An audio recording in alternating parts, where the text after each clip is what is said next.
Hey, everybody, welcome to the Witching Hour. You might see a familiar face here. You might see him with me on Wednesdays nights.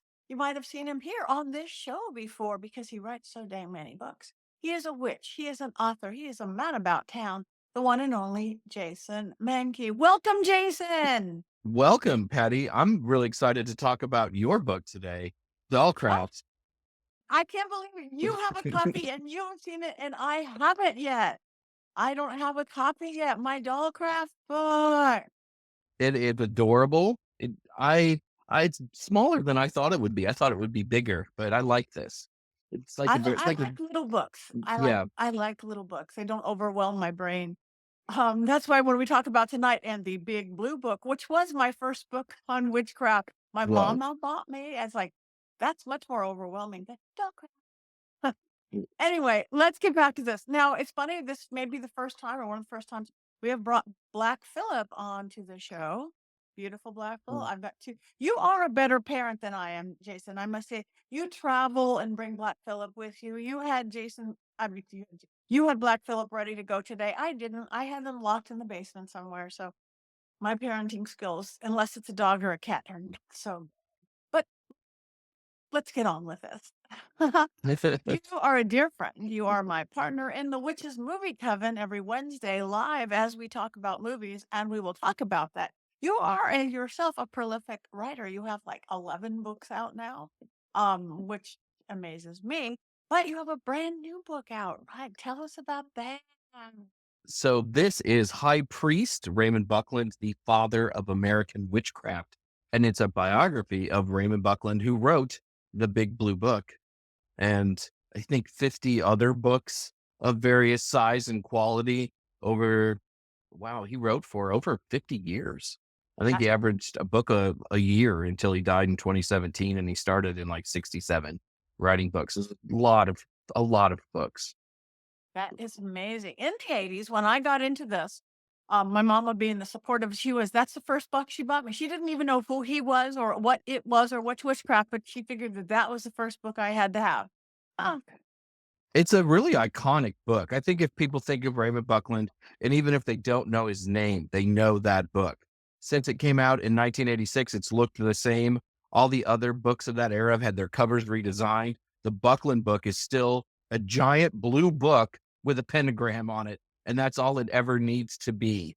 yeah, And that is. yeah, yeah. So tell me, how did this come about to write about him? Again, many people don't know about him, probably should know about him. Any of us in the craft, he is what, the father of Wicca, right? In a sense.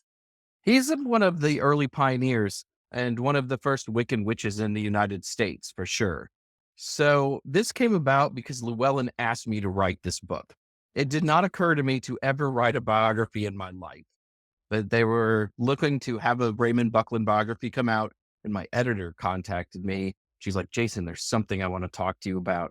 And I just had this dread and this feeling that it was going to be a biography. And I was prepared to say no. I think I started talking about it during the pandemic, but I had a couple of other books to write first. And my friends that I would drink wine with were like, oh, you should do this. It would be so great for your career. You should totally do this and you should write this book. And I was about ready to say no. And then they convinced me to say yes, because Llewellyn says you write about history very well, so it's not boring. So if you were worried about reading a biography, apparently my writing is not too boring on that front. So that's how it came about. Some of the book is from Ray's unreleased memoir. He started writing a memoir before he died. It's not a particularly great memoir. It's mostly about cars that he liked. Ray, though he was a witch, loved cars. And there's long passages like the gremlin had really good tread, even during the New Hampshire winters and things, stuff that no witch would ever be interested in. So that's why it'll never be published. And he also kind of goes from place to place. Like I was on this radio show, I was on this radio show, which doesn't make for very interesting reading either, but it was a real help while I was writing the book. Oh, that's amazing. So yes, it's getting ready to come out, right? It's released early May. May 8th is the official release date. So this is an advanced reader copy, like Patty's book that I have an advanced reader copy. You can see Mass on the back, it's not done yet. And Like the spines are not attractive, Yeah. but it is generally what the book will look like when it does come out. Beautiful. Your book's bigger than my book. Your book's bigger than I my. I hear that a lot. I think my magical name is verbose, Patty. I like to throw as many words in there as I possibly can. Ah. So, if somebody is new to the craft or old of the craft, they do or they don't know about Raymond Buckland, why would they want to get this book, a biography of this guy they do or don't know? So Ray was one of the first public witches in the United States. He was born in London, England, and he moved over here in his 20s with his wife and his two boys and became interested in witchcraft. At this particular period of time in 1962, 1963, there are only really two ways to practice witchcraft. You can make up everything on your own, or you can be initiated into a witch group. And at the time, the one witch group that you could be initiated into was Gerald Gardner's Gardnerian witchcraft. Today, we would call that Wicca, but those people really called it witchcraft back in the day. And it was really believed that to be a witch, you had to be initiated. So Buckland starts writing some letters to Gerald Gardner. Then all of a sudden, he's writing letters to Gerald's high priestess. Her name is Monique Wilson. And eventually, they set up a date for Ray to fly over to Scotland, where she lives, and be initiated into Wiccan witchcraft. And then he starts a coven in 1964 in Long Island, New York. So that's a pretty big deal, bringing that stream of witchcraft into the United States. If that was all he had done, he would probably still be pretty famous, because by 1965, he's in newspapers. By the end of the decade, he's on television shows, radio shows, doing interviews. So he becomes a rather famous witch in an era when there really weren't a lot of famous witches. But So how did he do that? Because did he had books coming out already? I mean, this was before TikTok and Instagram and Witch Talk and all that. So to get that fast onto television and stuff. that's a really good question, because he will say sometimes that I just wanted to be private and I didn't want anybody to know.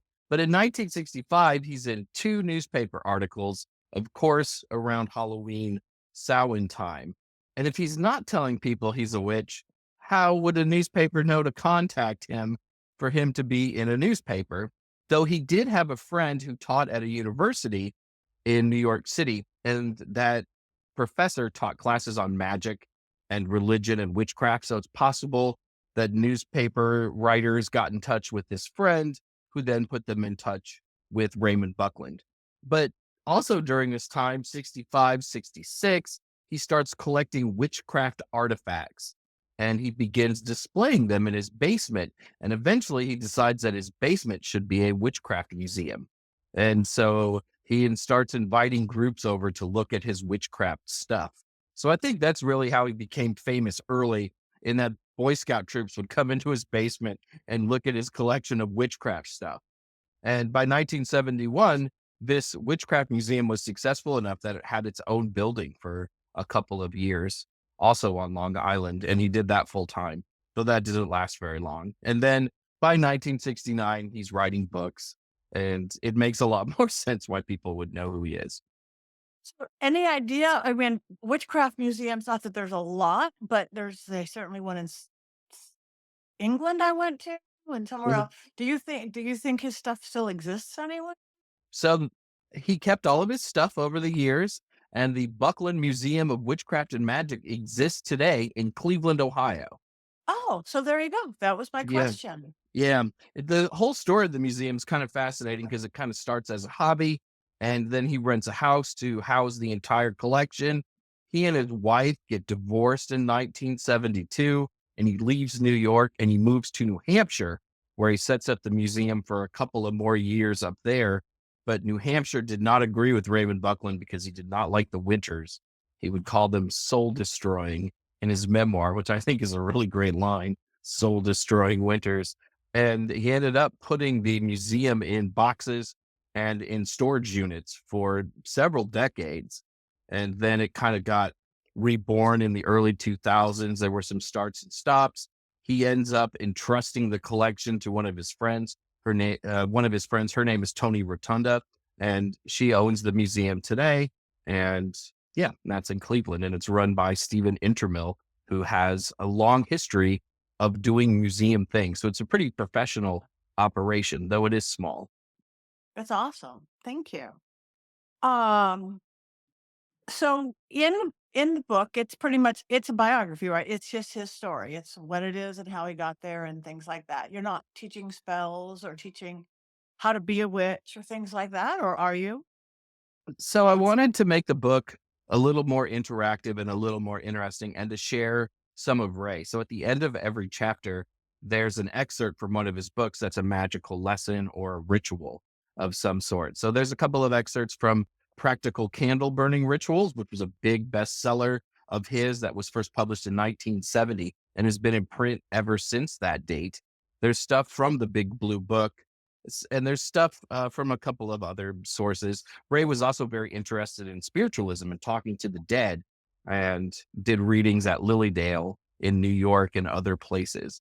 So there's also some of that seance stuff in the book too. oh, So I good. wanted to make it interactive that way. But also, anytime you do a biography of a person and you chart their life for 80 some years, you also get the evolution of what it is that they're interested in. So there's a lot of context to what witchcraft was like in the United States in the 60s, 70s, 80s, and into the 90s when he was really most active and releasing most of his books on the craft.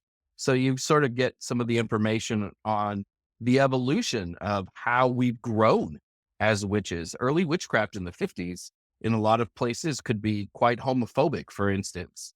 And there was a lot of argument over whether people who are, who are LGBTQ plus should be accepted into certain witchcraft traditions. And Really? so, yeah, so we trace some of that history in the book. Oh, that's I'm glad Ray was actually pretty good about it from the start. One of his first initiates was a gay man. And by the early 70s, he was pretty outspoken that everybody should have a place in the circle. So that's all in the book. oh, that's good. All right. Well, I cannot wait to get my copy of both books. So how else we know, again, you have lots and lots of books on the craft, little books, big books. So how did your path come along? How did you get into this witchy world of yours? So this hurts me to say, but when I was younger, I was president of my church youth group and I was pretty conservative. And I also had really short hair, kind of like buzz cut hair, which breaks my heart. What a waste of this beautiful hair You're beautiful doing now. that when I was younger. Yeah, probably would have had more girlfriends.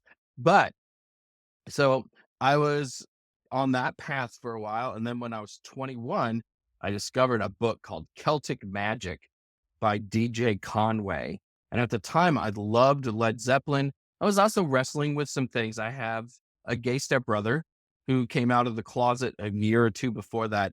And a lot of my Christian friends were like, oh, he's terrible, right? He's going to hell. And I was like, he's so much better now that he's honest with himself because it means he's being more honest with everybody around him. So I found myself loving Led Zeppelin and questioning things. And I stumble upon this book, Celtic Magic, and I pick it up because Led Zeppelin liked Celtic things.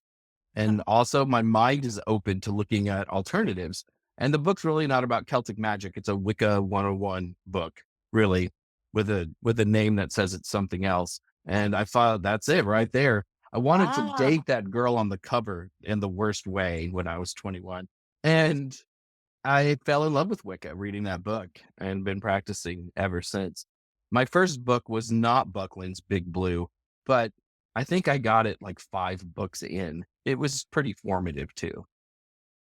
Oh, that's good. Yeah, I think the big blue book and the candle magic book. I remember I actually think I got a used copy of that one, like at a Candle secondhand Magic. store. Yeah, the candle magic. Yeah. Candle Magic was such a big book when it came out in 1970. There had never really been anything like it. Today, we kind of take witchcraft books for granted. There's so many Yeah. witchcraft books. But in 1970, there were really only a handful. And Ray, when he wrote that book, tried to have it both ways. So there are spells for the old religion in practical candle burning rituals. And then there are things that are kind of more Christian, where he uses Psalms for the candle magic That's and right. things. That's right. Yeah. Man, I it's also forgot. not very practical. A lot of the spells call for like 12 candles. when I was a college kid, I was like, I can't afford 12 candles. You get one. I can afford one. Right. So Right. sometimes I make fun of that book a little bit because it's just not as practical as I think it should be. Yeah. Right. Yeah, that's the cover I had. I don't mine must be lost somewhere. I probably lent it out to somebody, which happens because I really have held a hold on to my books as a rule, but that one's long lost. If people are going to steal something, it's usually a spell book, right? And Yeah. maybe they just need it more than you do at that point, right? Maybe they need it more than I do. Yeah. Or again, I do tend to lend things out and like they forget, I forget. But it's all good. It's where it needs to be. Um, so other place people might recognize you again is from our Wednesdays, the Witches Movie Coven. That's a coven of a different type, a definite coven of a different type. Um, so what do you say we do? We review movies We review movies. People put hexes on me. That is a big part every of the week. show every Every week. week. That's right. Like say something even a little critical of some movies, and everybody gets mad at Yeah. you. But it's Like really fun. it Heather, is. our other co-host, she wrote the book about witchcraft in movies. So she is the expert on all such things. I'm probably the least educated in so many movies because I'm the least of the film and TV watcher of all of us. So I have to watch a new movie, and sometimes it is a new movie every week. But you are my high point of that. Besides, we all give our opinions and never agree, and we vote on them wands up and wands down, and Courtney does her quotes, and Richard Lael gives a completely unbiased synopsis. Before we get into Heather's 5 things we need to know about the movie, I go with our Mankey movie minute. You are a master at the Mankey movie minute. How did that even come about? I explain what I mean, it's different every week, and I don't even know how to explain it. You might better than I do. People just have to tune in on Wednesdays. It it started as like a movie trailer thing. So if you're on YouTube, there is this running series called Honest Trailers where they take a movie and sort of make fun of it for a while. Even if it's good, they'll make fun of it. And I was like, that would sort of be fun to do on our show. But I got away from that after a while because it was so hard to do every week because it just felt like you were repeating yourself because there's a formula to all the honest trailer things. And I was like, well, I want to break the formula. Also, sometimes it's hard to make fun of a movie that you really love. So you have to find new ways to make fun of it. Like I made fun of Snow White last week by making up dwarves that were left on the cutting room floor from that. So now it's just sort of whatever jokes I feel like I can pull out is kind of how we do it. But it is fun to have it like a scripted bit because most of the show is not scripted at all. And then No. I sit down every Wednesday or Tuesday and write some jokes about the movie, and it usually works pretty well. And I'm pretty good at doing voices now, so when I'm doing it. This is a movie about, and I can raise my voice up and down to add dramatic gravitas when dramatic gravitas is needed for certain Yes, films. Yeah. you are very good at that, I must say. It is my favorite moments of the thing. I love us from beginning to end, and we never know what we're gonna do or what we're gonna be. But anybody who doesn't know what we're talking about, I don't know why. Wednesday night at 6 o'clock Pacific, 9 Eastern. We are live on YouTube and on social medias when that picks it up. My YouTube picks it up. Watch movies with us and laugh and love. So It's what's Mhm. oh, go ahead. No, go ahead. I'm so I keep trying to bring everything back to this book because it took me Come 2 back to the books. yeah, We I it took me Squirrel. it took me like 2 years to write this book when most of the books I've written have been like 6 to 9 months. I don't have your travel schedule, so I have more time to write. I I look at Patty's travel schedule and I just get tired. Yeah, anytime you text her, you never know what state or country she's in or Never. how early she got up in the morning. It's crazy how often you travel. I mean, I It do is. it some, but it's not nearly that much. But usually I write a book in 6 to 9 months, and this took 2.5 years. Why? And Ray was in some movies, so bringing it back to him. He was he playing a witch in movies? Was he being himself, or was he acting? he wanted really badly to be an actor. When he was young, he did a lot of stage plays when he was in England, and later on, he wrote some screenplays and tried really hard to break into doing some acting stuff. But in the 80s, he was in a terrible movie that was made in Virginia where he played a professor. And it's the worst movie. Like, we could never watch it on the movie coven because it's so bad.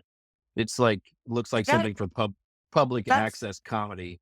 Yeah, that it's sets the really bar bad. really low if something's too bad for us to watch. It's really true. I mean, it has to be awful. But that's the amount of work I had to do. I had to watch really, really bad movies to write this book. No stone unturned sort of thing. I think it's like called Mutants, like Attack of the Mutants or something. And it's just a really awful, awful, awful movie. But he also talked to a couple of famous directors who were interested in writing witchcraft movies in the 70s. And one of the movies that we watched on our show, he was one of the like technical directors. Like, he'd gotten brought out to talk about witchcraft, and none of that actually made it into the movie, but at least he got to talk to somebody. And then I think he's an extra in one of the scenes. Gosh, I have to look it up and see what movie that was. Thankfully, I wrote it down in a book. It's So now we'll all know. So when in his day, they didn't use consultants so much on witchcraft movies and stuff because he that seems like he would have been a natural. Right, and, there were people who were interested in it, though, because they wanted to do something that was kind of accurate. From 65 to 75 was really a boom time for the occult. So people were more interested in the occult than they had been previously in other decades, and it kind of waned out again at the part of the in later 70s. But for a while, though, the occult was a really hot thing. So people wanted to do movies and TV shows about it, and if you went to the grocery store and you had one of those little spinner racks of paperback books, you would find witchcraft books on them. Most of Really? them were bad. They weren't really very good, but they were from major publishers and, were $2.99 or whatever they cost back then, $1.99. I had a friend who used to collect those books, and sometimes there would be like a color cigarette ad in the middle of the witchcraft book, which is really hilarious in retrospect. That was funny. Yeah, no, I do not remember that. So probably Death by Disco as disco came in and the world Yeah. changed. Yeah. Yeah. So do you have your next book figured out yet? I'm doing a book on the goddess. It's called The Great Goddess of the Witches. I wrote The Horn God of the Witches a few years ago, and this is Yeah. kind of a companion piece to that. So Oh, very that's excited. nice. I Yeah. have your Horn God book. It's beautiful. It's very different. It's good. It's one of the better things I've done over the years, I think. Uh, Yeah, just trying to catch up with Buckland. A few more to go. it's true. It's true. I've, Yeah. 50 more and I'll be there. I know you don't travel quite as much as I do, but you're on the road probably more than anybody else in our coven. So do you have anything coming up? Yeah, I usually am somewhere at least once a month. I'm going to the Spring Mysteries in Seattle, Washington in April. I'll be at Austin Witch Fest in May, which is a huge event with like over 2,000 witches, which is really very cool and exciting. There's Pagan Unity Festival in Tennessee, which is at the end of May, early June. And then I'm going to two events in the Northeast. There's Free Spirit Gathering and Harvest Gathering in Connecticut. So I'll be pretty busy. Hopefully, I Yes, find yes. time to So write this book. you on a plane, on a plane. That's what I keep telling myself. That's when I'm going to catch up and do all these little the things you have to do along. I'm not real good at it on a plane, but it's so funny for all the events I do. Mine are always more paranormal led Mm. or like self help, spiritually kind of stuff, but not specifically pagan or witchy. I am,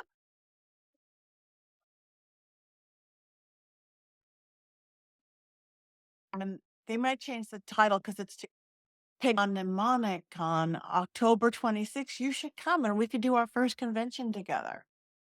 It's in Where's that Wisconsin. at again? Paganiconemon, Paganimon. It's I'm actually October. might be in Wisconsin. Somebody asked me about doing a festival in Wisconsin that Uh, same weekend. So, maybe figure it out. that's probably it. Was their name Terry? Oh, it wasn't. I don't think it was. I think it was more of like a small Well, witchcraft, maybe but he's we'll figure. working with other people. But I Yeah, would that yeah, would be great if we could not just cross paths all the time on our flights to our different events. Because I want to work into so yeah, we'll see what it is. And he yeah, does usually more of the paranormal stuff. So but he's a witch and a pagan, so he's just not sure about the name because no one can say it. Padanamakan. yeah. Can't remember what this guy told me what the name was, but he wanted me to do a sound ritual and stuff there. So Oh, good. yeah, yeah, Maybe that it's the that would same one. If it's the maybe. same state in the same, it's the last weekend in October. Yeah, it's the last full weekend in October, like right before you would celebrate Samhain. So it's not Yeah, quite Samhain weekend. not quite Yeah, Samhain. Yeah, I hope yeah, it's the same one. So tell him yes. yeah. We'll figure it out. I told him I would go. My wife already said you can go. Okay. Yeah. Yeah. That is very nice that you asked for. My husband never, as a rule, knows where I am ever. Where are you? My Chicago. my my wife does all of my booking for me, like travel, because if you let pagan festivals book your travel, you're always on a 5 a.m. flight, like the cheapest flight in a seat in the middle next to the back toilet. And there's some diva in me, and I just can't have that. It has to be a little bit better than that. Believe me, I know because I've been on a lot of the back seat by the toilet Mm, on the 5 a.m. yeah, flight, which is kind of the norm for me. I think my craziest one was Michigan Paracon, and they mm, booked it, and it was literally 4 airports, 3 time zones, and like 20 hours. yeah, I've had to forward for Pacific to Mountain to Central to Eastern in one day, and trying to even time what time you get on the plane was not good for my little brain. No. yeah. We usually find cheap flights, but like we do it ourselves to sort of avoid some of that. And if I book my own travel, then I get the miles and then I Okay. can upgrade myself for less, which is Yes. kind of what I do. Not that I'm flying first class. I'm just flying aisle seat, which is sometimes a big upgrade. It can be a very big Mm, upgrade, yes, yeah. especially flying these days isn't what it used to be. So what do you think of again, world is crazy, we're not gonna get into politics, we don't. But how would we as witches, Mm. I'm proclaiming what it is, do we have a heads up on where the rest of the world? Are we suffering just the same? Or how can we use our faith, our belief system, to get us through easier these trying times for it? I think witchcraft is empowering and allows you to take control of your own circumstances. I don't think that I can do a spell, to remove a president or a politician or whatever, but I can do spells to make what I'm doing more effective and to make my life better and to help my friends around me to keep them safe, to empower them. So that's sort of what I focus on is the personal empowerment during these times and empowering my friends and community, especially those who are on the margins of society, the people who, might be attacked or are going to have issues and stuff. I want to give them energy. I want to be an advocate, for them and to speak loudly because I think that in a position to do so. I also think that witches being in tune with the world a little bit more than other groups, being in touch with the change of the seasons and whatever else, we can find joy and beauty in places that other people ignore that joy and beauty. Right now, where I live in California, it was 85 yesterday. It was our first like really warm day of the year, and all the flowers opened up. And last night while I was sleeping, it smelled like a flower shop Wow. in my house. It was beautiful. It was amazing. It was intoxicating, and it brought me a smile. I mean, it's been a crazy week if you look at things politically that we can't control. But I found joy in that moment. And I think it's important to try to find joy in the moments. And just finding joy doesn't mean that you're ignoring everything else. It just No. means that you're taking care of yourself a little bit. Because if all you are is anger and rage, that's all you'll be is anger and rage. And you have to find something to make you smile now and again. You can still laugh, you can still appreciate beauty. And I think doing so is really important. Yeah, I do too. And you said it. I think it's about that. This is a empowerment belief system. And what the world is trying to do is take away our power, take away our free thinking, take away our individual. So, yeah. So maybe that's why there is such an upsurge. And why do you think there is such an upsurge in witchcraft right now? Do you think it's I think it started in 2015 when people see their liberties, their identities being taken away or marginalized, and you're looking for something to empower you. And that's what witchcraft does. You're trying to control your circumstances. And we can do that to some degree with spell work. And I think that's why we've been in sort of this boom period for witchcraft for a while. And I think, and especially the pandemic too, that was another circumstance that we had no control over, right? I mean, you really feel stripped of, what you can do during that sort of a period of time. So how do you find joy? How do you find power? You do it through the craft and through magic. yeah, perfect? I love that. So anyway, before we go, you guys have to check out this man, check out his books, see his appearances. So tell everybody how they can find you, your book, on your social media, websites, etc., etc. I'm very lucky. I'm one of three Jason Mankeys in the entire United States, and I dominate all of the Google search engine searches for me. I always feel bad for the Christian minister who shows up number 20, but I don't feel that bad for him. So I'm easy to find. I'm pretty much on all of the major platforms: Instagram, TikTok, sadly, still Facebook. I still have a Twitter X account, though I don't use it very often anymore, but I'm still there.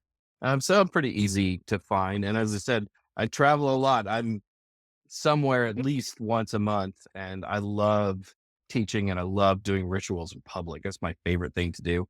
Writing is just a way to be able to do that. I hate writing. I'd much rather just talk. Says the guy who has 11 books. Yeah. Anyway, well, thank you so much. Any last words of wisdom for everybody before we go? Just be strong, empower yourself, do your magic, find beauty. Words of wisdom indeed. Thank you, Jason, for bringing your wisdom, your beautiful blonde locks, your black Phillip to the witching hour.